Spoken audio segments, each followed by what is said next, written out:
G'day everyone. For today's video, I want to run you through Fragged Aeternum 2, which I'm working on. But before we do that, I just want to do a super quick shout out to everyone who backed Double Tap on Kickstarter. I'm really happy with this result. I love doing these small projects in between my big giant projects. They're just a great creative palette cleanser for me. They keep things fun, and we like to mix things up and do stuff new. And so this is nice. I was just looking for like 20 or 40 people, and we got 80, and I'm pretty excited by that. So, um, yeah, I will get the deck of cards out to you guys as soon as I can. I'm just going to wait for funds to come through. I've got a convention in a couple of weeks, and as soon as that's done, I'm going to send the order to the factory, and the factory is going to send to you. Please complete your survey. If you don't complete your survey, you may not get anything. So yeah, please do that. Okay, let's jump back into Fragged Aeternum 2. So, let's go for the timeline. Okay, we are here. Okay, so I'm doing a private playtest. The rules have been written, and they're up. If you're part of the Fragged Patreon, you can get that right now. You just need to go onto the Discord, and there's a link. And this playtest has not just got rules; it's also got art and lore. As I'm developing the book, I am updating the playtest files. And then, so after this, we're going to go into public playtest. I'm guessing maybe early, mid next year. I'm just going to vibe it. Like, I don't like locking in. It's mostly just when I feel like it's ready. And so when the public playtest comes out, I'm going to strip all of the art and the lore out. So it'll just be use your frag to turn them one lore, and then all of the rules there will be for everyone. I'm just wanting a little more testing with my own group and with the Patreon supporters to see until it's ready for that sort of level. And then when will I do crowdfunding? Probably just after mid next year. That's when I like to do my crowdfunding projects, and then the physical books will be late next year or early the year after. That's generally my cycle. So obviously the question is like, I mean, why am I starting this now? Frag Kingdom 2 is not yet out into people's hands. Mostly it's a matter of art takes a massive amount of time to complete. It takes like a year, and this will probably take a year and a half just to get the art for this book. And that's why I'm started so early. Yeah, it's not so complicated. Okay. Okay, so what's happening in Fragged Aeternum 2? What's new? We're going to refine the lore. So I'm really happy with Aeternum lore. I'm not retroing anything. I'm just polishing a few little bits up. But I really, really, really, really like Aeternum lore. I think Fragged Aeternum 1 lore is darn near perfect. We want better art, we want more evocative writing, we want a few different ideas explored, and so something I'm wanting to double down on, and I'm going to show you the book so you'll see how I'm doing things. So a big thing is that the lore and the rules are going to be in one book. Okay, so it's going to be a bigger book than sort of Fragged Empire 2 and Fragged Kingdom 2 rulebook, for example. And part of that is because there doesn't actually need to be because not only is the rules in Aeternum lighter than my other games, but also the lore, I don't think it needs to be as detailed. I don't want super detailed street maps, and I don't want big giant economic breakdowns or lots and lots of detailed with monsters. I like to have a slightly zoomed back approach to Fragged Aeternum lore, because I think that helps not only encourages like sort of a lot of creativity, because I really want GMs and players to go really wild with their ideas, but it just leaves a lot of space there for mystery. and I think this setting really needs that. I think GMs and players who play Aeternum and are not going to struggle with coming up with ideas. There's just so much in there, and it draws on so much inspiration of other genres. Like if you know Gothic and werewolves and vampires and the Bloodborne and Dark Souls games, or like Eldritch horror, like just bring all of that in and smash it into Aeternum, and you can just add that to whatever I've got. So what are we doing with the lore? Because there is some refinement here. So first thing is I'm going to have a bit more of a focus on the universe of Aeternum. Um, I use that word universe a little bit odd because space may not even exist in Aeternum, but like for example, okay, so there's going to be more maps, not just of Strigham, but sort of zoomed out a bit more and other areas. Some sort of Strigham's still going to be the quintessential district, but I'm also going to do some other stuff on some other neighboring districts, giving them a different flair. So one is a bit more, sort of arcane district, and another one's much more sort of really big on the aristocracy and social division. Another one's really impoverished and some sort of different things like that. We're also inserting a couple of little things. So moons are going to be fleshed out a lot more in Aeternum 2. Yes, there is more than one moon. And what the hell is a moon when Eternum's not a planet? What are they? And so moons are... Actually, I'll just give it away. Like, moons are big, giant, floating cities. Spherical cities that float around in the air. They're weird people live there. Sometimes they're behind the clouds. Sometimes they come in front of the clouds. They come in different colors and sizes, and occasionally they crash into Aeternum. So yeah, we're gonna have so more foes. I think this is sort of, and my goal with foes is not just quantity. I really want quality and to create frameworks for people to build upon. So fiends are obviously still the big quintessential foe. Okay. And they're going to get more space than anything else, because they are the primary enemy of the tethered. There's kind of a little bit more fleshing out about divine creatures with celestials and architects. I'm going to add a little bit more to that. We're also adding in otherworldly invaders. Think eldritch horrors and fae and stuff like that. They are entities and creatures that come from other dimensions into Aeternum, and they're sort of seen as parasitic invaders. And so I also like, I want to, that sort of opens up dimension hopping in Aeternum as well, which I'm quite excited about. And then the Underdead. So this is my take on the undead. And yeah, then we're also going to do some more item and lore spells. So this is also really taking a bit of a page out of like the Souls series, in that I'm going to have these little pullouts where I give example items and like some strange weapons and armor, and I'll write a little bit of lore on it, just a little bit, which hints at something deeper. Also, I'm going to be doing a lot of roll charts. Okay, and I think the reason I've done this is because I think it adds a lot more mystery to the world.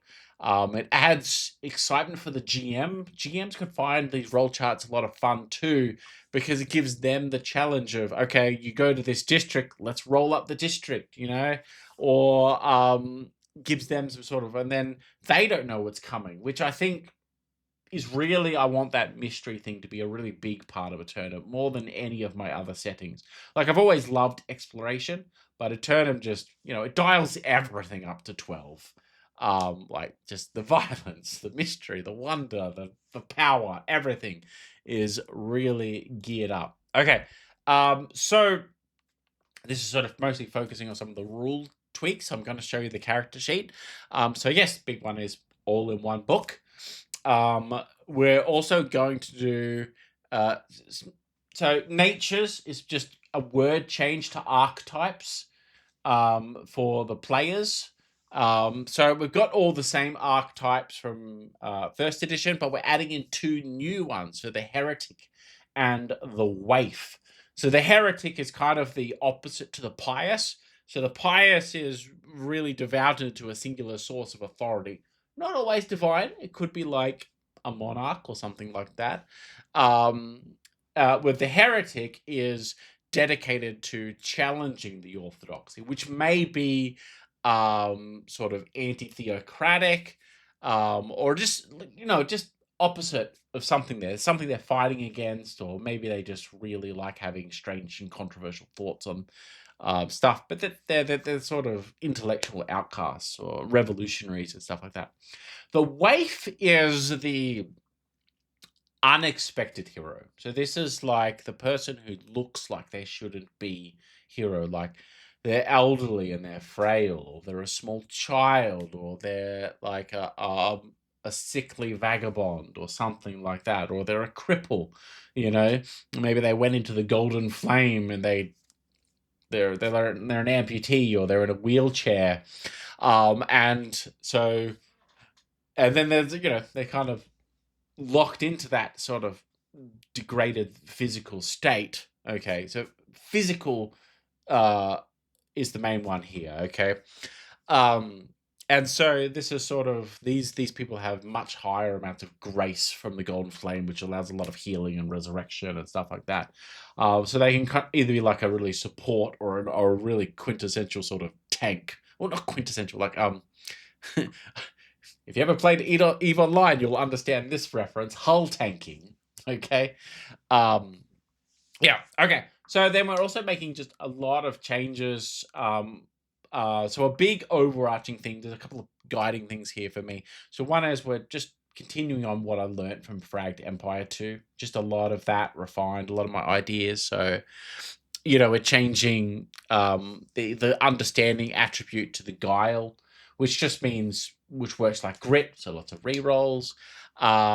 We're also just there's like utilities, for example, and stuff like that. A lot of these things that weren't in first edition. So a big one is we're also just refining the rules. Like, it is mechanically just less moving parts than first edition, but then upping the evocative part. So a lot more the sort of making more dynamic, reworking arcane roles a lot. We're completely redoing the traits, which is just fun. I like this stuff fun, because when you get a new Frag game, it's great to jump into the traits and discover what's there and learn. Yeah. Okay, so let's have a look at character sheets. So this here is what I'm working at the moment. I hope to do like a fancy illustrated version for the final, but you'll see here. Okay, so a lot of this is just going to feel really familiar to you if you know Fragged. It's basically like FE2, but with lots of stuff taken out. So there's no influence. There's no there's no like even tracking maximum resources. You've just got a certain amount of resources that you have when you level up. Yeah, so this will feel pretty comfortable. Another big thing is like a lantern has been brought in. Everyone has one lantern. It's a bit like one utility item, but it's like it's interacting with your tethered powers a little bit. Suspense roles have been refined. Cool. The combat section, you'll notice that these are your 6 actions here, and then these are just sort of example extra stuff that you can do. So that's been refined. Just as sort of a note here for what does actually attribute damage do. We've refined the defense system, so they're just smoother, cleaner. Yeah, a lot of refinement. Cool. Okay, so that pretty much covers that. So this is the first edition sheet here, you can see. So just to give you an idea where we came from. Okay, let's actually jump into the book. So this is the book. This is what I'm working on. I'm slowly fleshing out with art and stories and rules and things. Okay. So table of contents, what to expect, sort of prime you for the game. What is this? What is Aeternum? What is a tethered? Sort of the big picture thing. So as long as you read this, you'll be okay. And then we're just going to jump straight into the lore. So we start exploring the Infinite City, talking about the different areas in that, some different points of interest. This is where we're going to do some example districts. I haven't written these yet. And then our first roll chart. So this is rolling up a strange district or a district leader or a strange building in here. So then we have on the matter of souls. This is talking about when a mortal dies in Aeternum, you can see their soul visibly leave and either float up or be sucked down. And this is a really important point because this is like the big motivating factor for the tethered, in that they know that souls have an eternal destination. Then we jump into the tethered order, so fleshing them out. Then we just a bit of a note on some sort of legendary weapons. So this is a really big important thing for your tethered character for the PCs. Have a cool weapon. Have a ridiculous, just nonsense giant axe that's covered in eyes, or a bow that shoots lightning bolts, or an arcane staff that, is made out of the core of a moon or something like that. Go a little nuts with the story.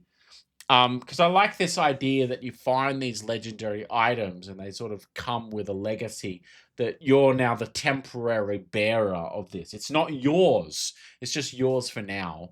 Okay. Then we've got some, loot charts here just for finding some strange items and stuff. Then we jump into the fiends. They're talking about them. We've got some example fiends and sort of this is kind of like a quest chart here. Then Celestials, talking on that. Then we go into technology, wildlife and plants and beasts, and then we get into the otherworldly invaders. So this is a lot of examples for these guys because they're all really different to each other. They're under the category of they're from other dimensions. Okay, so they all work. The Fae work nothing like the Moonthrin, and they work nothing like the Jinn or the Moonfolk or the Outer Kin. They're all very unique, and I really want GMs to come up with new stuff here. And then we have the Underdead. So as a concept, Underdead's pretty easy to get. They're the undead, but then you've got different types of them and things like that. Then lore, we're going to do some maps here, and then we jump into the rules. Okay, so this will be pretty straightforward sort of stuff that people understand. But then these are going to be the one-page summaries of the various archetypes that the players can get. Okay, these are big, dramatic, double-page spreads with giant art. This is all the art we're getting done at the moment, because I really wanting to inspire players for what these could be. And these archetypes, just like in first edition, this is a gadgeteer, but it could be like an inventor or a magitech or a trapper, this is the heretic. Okay, Martyr, classic from first edition. I love the Martyr. So for those of you who are unfamiliar, Martyrs get more powerful when they die. So when a tethered dies, they turn into a spectre and can keep fighting for a little while longer. Martyrs want to die as soon as possible because they get more powerful when they become a spectre. So they charge headlong into battle. Okay. Overlord, classic. The Ravenous, and the Shrewd and the Thaumaturge. So some of these have been reworked a bit from first edition. So even though they're still same as first edition, I've reworked the Thaumaturge quite a lot. And yeah, that's the example. Here's the waif. So I'm going to update the graphic design for this a lot at the moment. It's just sort of giving you an idea in the direction that I'm pointed. I like to get as much of my lore and the content locked down before I start doing the graphic design. But yeah, cool. So this is just working through the rules, talking about the various skill at the moment, the melee, skill or damage, minor combats. And then we go suspense rolls. So these are the 3 types of suspense rolls. So you can take skill roll damage from like a trap or something like that. But then this is like, let's say your clarity of purpose is challenged, or maybe your humanity is pushed, or your sense of reality is tested. So these are sort of roles that you don't always want to pass. And because everyone's got rerolls now, you can sort of helps you to fail those roles that you want to fail, but you may want to pass them because you want the knowledge, but you're going to take a hit from it. Arcane roles have also been completely reworked. I'll touching on these later, but this is just sort of talking through how the different types of arcane roles work. So you've got celestial, fiendish, and urban. So urban is just the new name for the sort of city arcane roles, which is effectively sort of divine, infernal, and then we'll call it science, but it's your remit, and self. Three sorts of types there. Yeah, then just sort of talking through all the different stuff. Lanterns are a big one. It's sort of a new category. So a lot of this is you're sort of familiar with. Okay. GM section. Then we're gonna have some sample NPCs. So all types of NPCs has also been slightly changed from first edition. So we've got henchmen, troops, skilled, and nemesis. Those who are Fragged fans, this will all seem very familiar to you. But you can, for example, turn henchmen into like arcane abilities. So like, let's say the opponent is like shooting out slow moving balls of lightning at you, and you need to destroy them before they hit you. Like that could be represented by a henchman group that sort of spawns and moves and stuff like that. And we're going to do some sample NPCs here, blah, blah, blah. NPC trades variation. Okay, so this is the rules stat section at the end of the book. This is the big meat and potatoes. So you can see all the archetypes there, and then traits. These resource traits are sort of super traits. And then, yeah, so this here. You'll also notice that the font is larger. Gasp, and I'm using a new font. So, yeah, most people are like, that's not a big deal. But I've been using the same font for like 10 years. So, yeah, it's just time to try something new, I think. Okay.